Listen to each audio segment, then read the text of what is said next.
канун Международного женского дня у флористов самый горячий сезон. В Ленске мужчины сметают все, но кого они поздравляют и кто предусмотрительно оформляет заказы заранее? Все-таки женщины или сильная половина человечества? Узнавала ответы на эти вопросы Анна Кожевникова.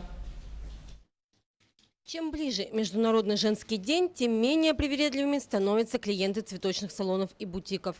Сметают все.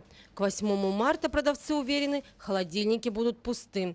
А пока здесь работа кипит полным ходом. Среди горделивых гортензий и хризантем, величественных роз, завораживающих взгляд ирисов, расположились и такие экзотические цветы, как анимоны, гиацинты, ранункулюсы. Их еще называют цветами невест. Но в ходу сегодня отнюдь не экзотика. Тюльпаны – одни из самых распространенных весенних цветов. Они свидетели истории человечества и даже виновники многих драм. Свою популярность тюльпаны приобрели в конце XVI века после разведения в Голландии, а в середине XVII века цветы стали настолько дорогими, что стоимость редкой луковицы была равноценна телеге пшена или сена. Сегодня букет из тюльпанов пользуется популярностью к Международному женскому дню. Самый большой заказ у сотрудников этого цветочного салона как раз 74 тюльпана. В этот праздник по популярности они не уступают даже розам. Ну а когда же радовать любимых женщин, если не 8 марта? Вот ищу подарки, хожу. Цветы, наверное. Ну, цветы, само собой, цветы уже заказывал. Цветы покупаем, торты делаем, потому что любим женщин своих. И, как говорится, всем хочу пожелать хорошего праздника, удачи. Главное, в семье, чтобы было все нормально. И всех с праздником, женщины милые. Спасибо. С этого года решил подарки дарить. Да, вот. Цветы, другое. Там всякий уход.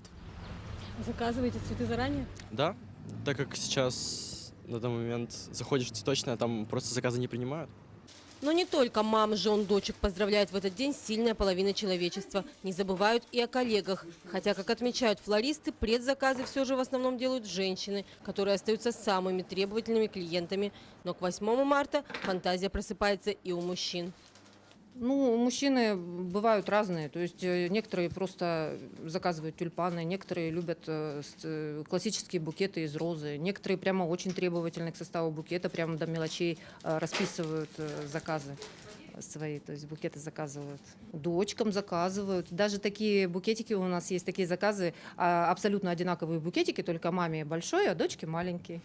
Мода на цветочные композиции в форме игрушек до нас еще не дошла, а вот букет в шляпе, зонтики, корзинки заказывают, как и флорариумы и горшочные композиции. С развитием современных технологий появилась возможность подарить букет даже на расстоянии, оформив заказ с помощью интернета. И в Ленске такая услуга приобретает популярность. Сегодня и завтра флористы будут непрерывно работать, чтобы глаза каждой женщины сияли радостью в этот весенний праздник. Анна Кожевникова, Виталий Андреев, Ленск.